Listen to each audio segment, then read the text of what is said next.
Hey, ¿qué pasa, peña? Hoy os traigo una colección de ucronías nazis. Para a quien este concepto le pille de nuevas, la ucronía es un género literario y cinematográfico que consiste en hacer un ejercicio de reflexión que imagina cómo sería el mundo si, lo que sea. Si, por ejemplo, el cristianismo nunca existió, o si la Revolución Francesa hubiese fracasado, o si los neandertales hubiesen vencido a los sapiens en la batalla adaptativa al medio y ellos fuesen los que dominaron la Tierra, o si Pinochet hubiese apoyado a Allende durante el golpe del 73. En definitiva, es como jugar a pensar cómo sería el mundo en el caso de que algo más o menos trascendente no hubiese ocurrido. De todas las ucronías hay una temática que destaca sobre el resto, una que se ha repetido casi obsesivamente. ¿Qué hubiese pasado si los nazis habrían ganado la Segunda Guerra Mundial? De hecho, es curioso como en 1937, 2 años antes de empezar el conflicto, ya apareció una novela con esta temática titulada La Noche de la Esvástica, que imagina el dominio del Reich cientos de años después de ganar una guerra que aún no había pasado. Así que imagino que el clima político de la época estaba tenso como para escribirse algo así. En ese relato, que como os dije está ambientado cientos de años después de ganar la guerra a los aliados, los judíos están extintos, los cristianos son perseguidos y Hitler es venerado como un dios. Si hay alguien que ha fantaseado mucho sobre el dominio nacional socialista son, en particular, los británicos. Hay al menos 5 trabajos audiovisuales que abordan de distinta manera qué hubiese pasado si Inglaterra cayese bajo dominio nazi. Aunque no son los únicos. En Hollywood se han realizado varias películas más sobre el tema, además de capítulos sueltos en series de televisión o directamente series completas. En las ucronías a esas anomalías históricas que actúan como punto de inflexión se las conoce como punto John Barr. Os explico por qué. En la novela The Legend of Time, el personaje principal llamado John Barr se ve en la tesitura de elegir recoger un imán o un guijarro. La elección de uno le llevará a una sociedad utópica, la del otro a un estado tiránico. Esa decisión aparentemente intrascendente cambiará el mundo. Bueno, pues en honor a ese personaje de ficción, ese punto de inflexión se dice John Barr. Y dicho esto, voy a meterme en materia.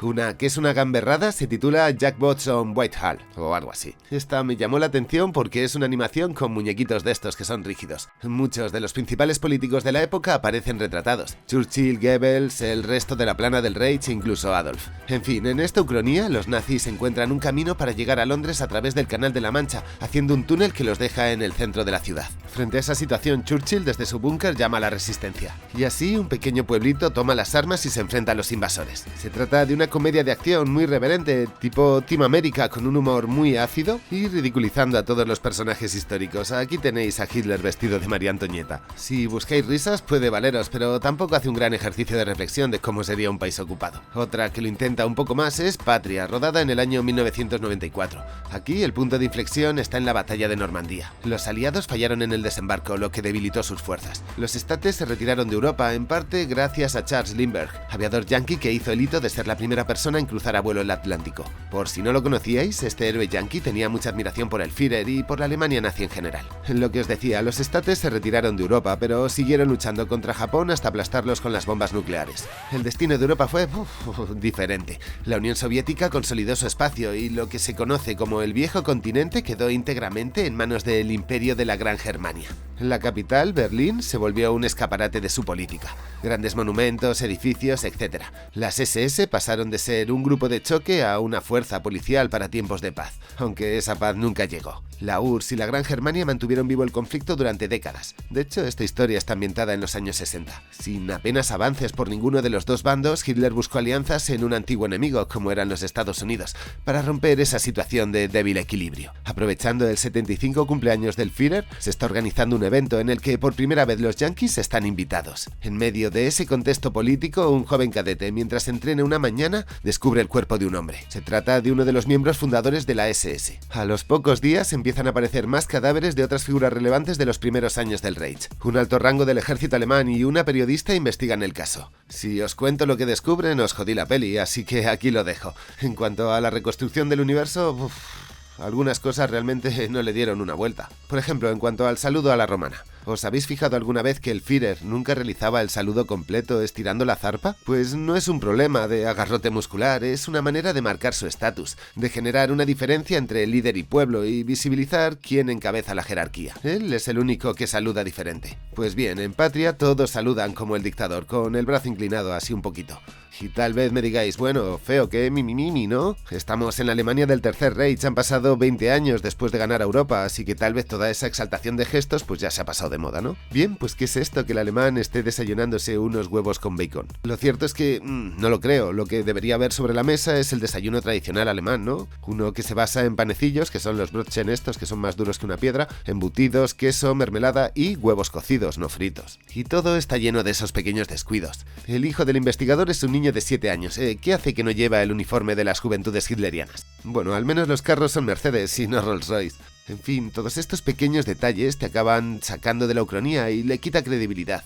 Y es que al final tenía la sensación de que toda la recreación del mundo se redujo a poner banderitas con la esvástica en cada edificio. Pero no nos desesperemos, si queréis una obra que sí hizo un buen retrato de lo que podría ser vivir tras la victoria nazi, os recomiendo mucho It Happened Here, de 1965 y realizada por la BBC. Así como la animación con muñecos imaginaba una Inglaterra bajo control alemán, en esta también, solo que en vez de centrarse en la resistencia heroica de unos personajes, nos presenta la historia de una mujer que busca recuperar la normalidad de su anterior vida antes de la guerra.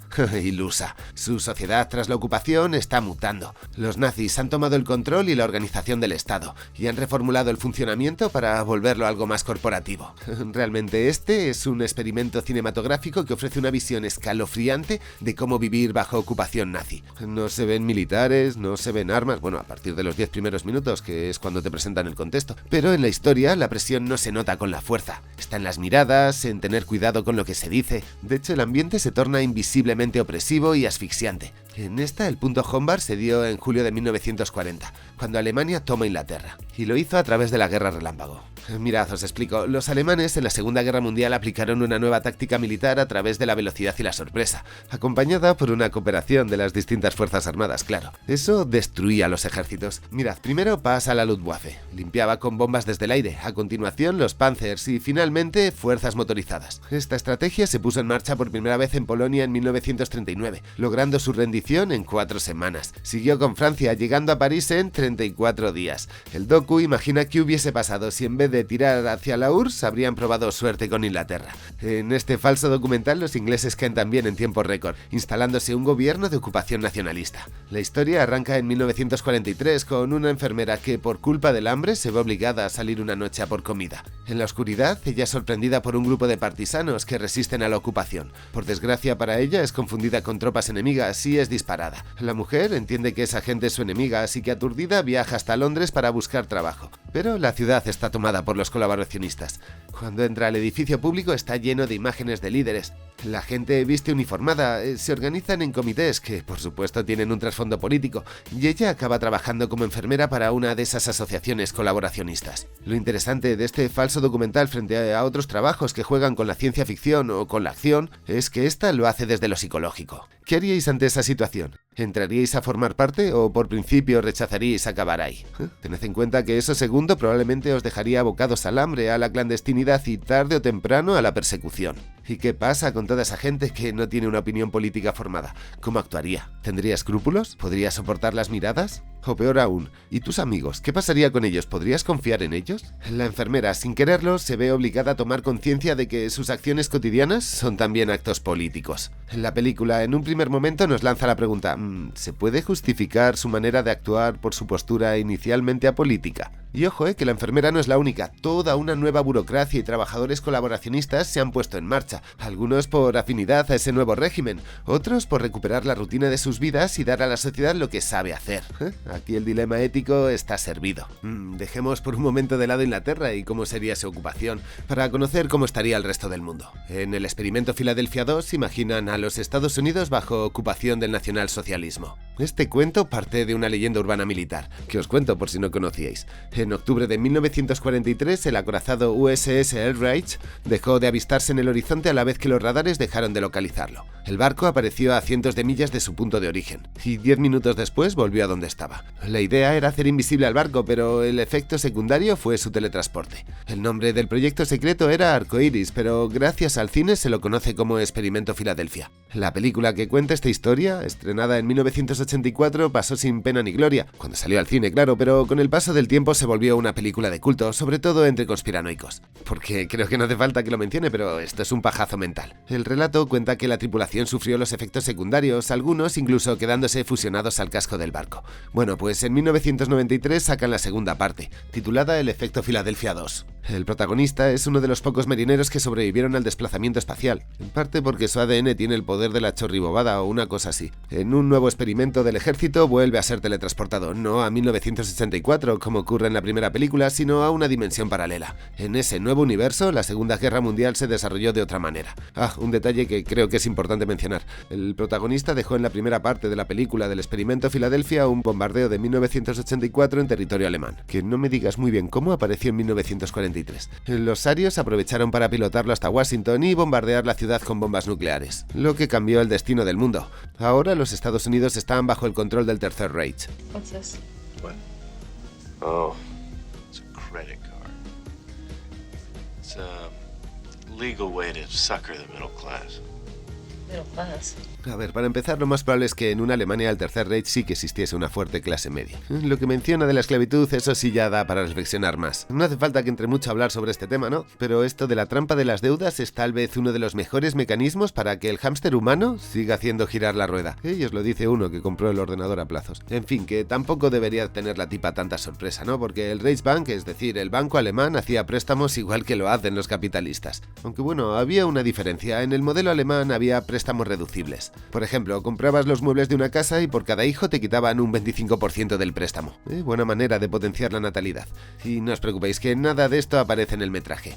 La recreación de la sociedad germano-yanqui es un desastre. Parece más bien una fábrica soviética de los 70, llena de tubos, control y lo que parece ser mano de obra barata, y ya está. Y como estoy hablando de ucronías, no puedo dejar de lado varias series. La primera, una adaptación de una novela de Philip K. Dick titulada El hombre en el castillo, que imagina un mundo donde tanto Japón como Alemania ganan la Segunda Guerra Mundial, siendo Estados Unidos el país que sufre la división que tuvieron los alemanes. ¿Recordáis lo del muro, no? En este caso, la costa este sería para los nazis y la oeste para los japoneses, y con una zona neutral en el centro. La novela de 1962 fue adaptada a serie de 4 temporadas entre el año 2015 y el 19. Todas las que he mencionado hasta el momento sea la que más ha cuidado los detalles, bueno, junto a la británica de la BBC. En total habrá unos 40 capítulos de 1 hora, 40 horas. Si en cambio buscáis algo más corto, tenéis una miniserie británica llamada SSGB, de 5 capítulos de 1 hora, de 5 horitas. Aquí de nuevo nos presentan la invasión de Inglaterra por el Tercer Reich. ¿Veis cómo es un tema recurrente? Ahora no fue ni tras el fracaso del desembarco de Normandía, ni por una guerra relámpago, ni por hacer el protocanal de la Mancha. En este caso, para hacer la historia, se basa en los planes de la Operación Sea Lion de Alemania, que incluía la ocupación de Gran Bretaña y el uso de las SS para gobernar.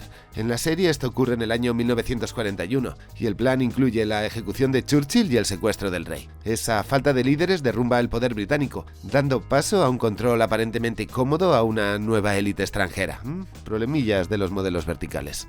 Pero aún hay más. En 2011 ruedan Resistance. Imaginad que la URSS sucumbe contra el poderío militar del Tercer Reich y que por quinta vez Inglaterra es conquistada hasta llegar a Gales. Pues bien, ahora imaginad un ladrillo de hora y media donde el silencio, los personajes planos que no generan ningún tipo de interés y los descampados mal iluminados se apoderan de la pantalla. Es eso. Y no exagero, creo que no la pondrían ni como tortura en Guantánamo por piedad con los presos. Y bueno, para los que seáis muy frikis os traigo un caramelito. De hecho, esta es una serie que no se me puede quedar fuera en un vídeo con esta temática. Su título es Sliders, aunque bueno, tal vez acabo de darle demasiado hype, porque qué mala es y qué potencial tiene. A su favor digo que algunos capítulos son divertidos. Va sobre un grupo de científicos que abren un portal de gusano que les lleva a otras dimensiones. Pues en la cuarta temporada, en el capítulo 11 titulado California Rage, los protagonistas llegan a una California gobernada por un tipo racista que ha creado un grupo parapolicial, que ¿sabéis qué? Se dedica a recoger inmigrantes para meterlos en centros de retención y deportarlos.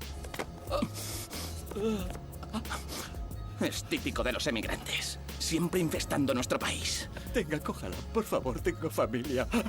Espera. Esto es una ucronía, pero si sonáis.